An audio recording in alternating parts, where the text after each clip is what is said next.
Mheshimiwa Naibu Spika, serikali kupitia wakala wa nishati vijijini imekamilisha kupeleka umeme katika vijiji vyote Tanzania bara vikiwemo vijiji vya Mwinza na Inzinga vilivyopo katika kata ya Wampembe.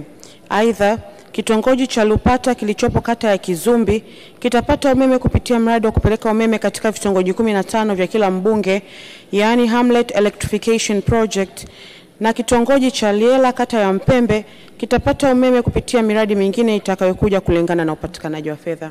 Asante Mheshimiwa Naibu Spika. Mheshimiwa Mbogo. Asante sana Naibu Spika kwa kunipa niweze kuuliza swali la pili la nyongeza. Sina swali, vijiji vyote vimepata umeme. Asante sana Naibu Spika. Asante Mheshimiwa Sichwale. Mheshimiwa Naibu Spika, nakushukuru kwa kunipatia nafasi. Pamoja na serikali kutusaidia kuwasha umeme kwenye vijiji vyote 72 jimbo la Momba, tunashukuru sana.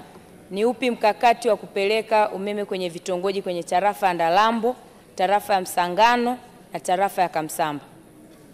Vitongoji. Mheshimiwa Waziri. Asante Mheshimiwa Naibu Spika, nashukuru kwa swali zuri la Mheshimiwa mbunge. Serikali inayo mkakati wa kuendeleza kupeleka umeme katika vitongoji, na sasa hivi tuna mradi ambao unapeleka umeme katika vitongoji 15 kwa kila jimbo, ambapo wakandarasi wamemaliza survey na sasa hivi wapo katika hatua ya kupata vifaa ili taratibu nyingine za miradi ziendelee.